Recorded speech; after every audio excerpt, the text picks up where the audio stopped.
Rainy Day Kindness Part 1, an original story narration. Tick, tick, tick, ding!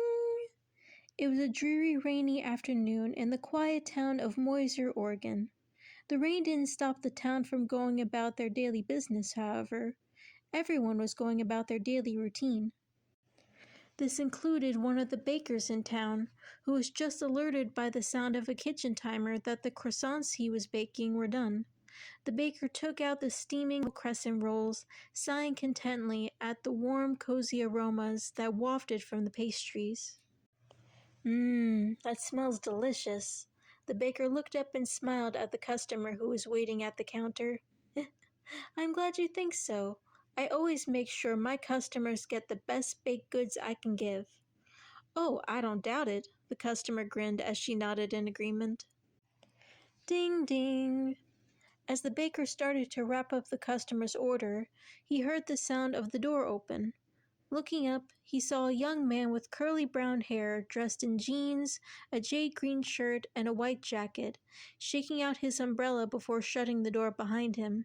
By his side was a small 7-year-old girl, clad in a pale green raincoat with little red roses, her dark brown curls peeking out wildly from underneath her red head covering. The baker smiled widely at the pair. Well, well, if it isn't Daniel Adams, good to see you, my friend. And how nice, you brought your sweet little girl with you. Hello, Molly. The baker greeted them warmly as he handed the customer her order. Shalom, Mr. Gardner. It's good to see you, too. Daniel smiled as he and his daughter, Molly, waved to the baker. Daniel held open the door for the previous customer as she walked out before he and Molly started to walk to the counter. So what brings you two out and about on this rainy day? Oh, I just wanted to stop by and get something to go with dinner. I had to pick up Molly after her Bible study club, so I thought I'd bring her along. Plus, you know she always loves to stop by and say hi, Daniel explained as he picked up Molly and balanced her on his hip, gently leaning over the counter so she could give Mr. Garner a hug. Aw, I always love to have you stop by, Molly. What did you do in Bible study today? We read Luke 3 today.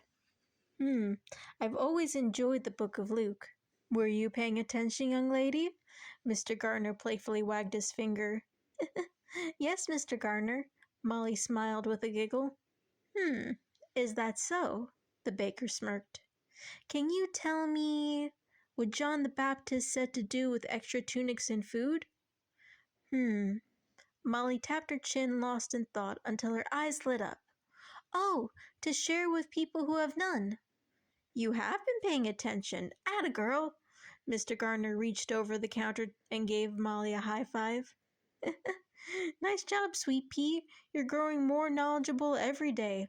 Daniel smiled as he placed a kiss to his daughter's forehead. So what can I get for you, Daniel? What's the missus cooking? Mr. Gardner asked. Daniel gently played back on the ground before facing the baker again. Mona's making lentil soup tonight. Got a bread that will pair well with that? Mr. Gardner snapped his fingers. Ah, a sourdough loaf will pair perfectly with lentil soup. Fortunately, I just put a sourdough loaf in the oven, so you get one nice and fresh. Awesome, Daniel smiled. While the grown men chatted with each other, Molly decided to amuse herself by looking around the cozy little bakery. Everywhere she looked were delicious baked goods, breads to cookies to cakes, and it all smelled delicious. It's always so comfy being in here. Molly's musing was suddenly stopped when she looked out the window. To her surprise, a very tall, lanky man was standing outside looking in the store. The man looked like he had been put through the ringer, dressed in very worn-out clothes that had been soaked by the rain. The man was looking around at the various confections that could be found in the store, grasping at his stomach.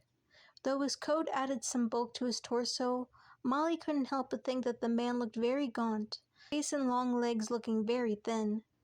The man continued to look around the store until he and Molly suddenly locked eyes. The man jumped and donned an embarrassed expression, almost as if he had been caught doing something wrong. The man gave Molly and the store one more quick glance before walking away in a hurry.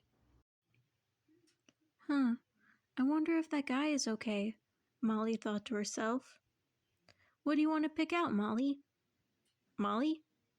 Molly started to be drawn out of her thoughts as she heard someone talking to her, when she felt a hand gently tap her on the shoulder. Molls!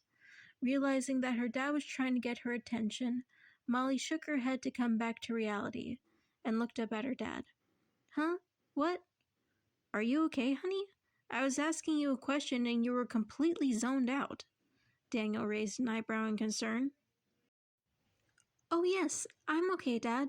What were you asking? Mr. Gardner said business was pretty slow today and that he has some leftovers, so we can take another loaf of bread or something. Do you want to pick something out? Daniel smiled as he gestured to the food case. Molly's eyes lit up as she smiled and nodded. The little girl looked around the food case, carefully inspecting each confection to make sure she could make the best choice she could. After a minute of searching, Molly's eyes landed on a beautiful braided loaf of bread. Ooh, can we get that braided bread, Dad? Molly looked up eagerly at her dad. Daniel smiled and had Mr. Gardner take out the braided bread as well. Once the sourdough and braided loaves were all paid for and wrapped up, Molly and Daniel said their goodbyes to Mr. Gardner and headed out into the dreary weather. End of part 1.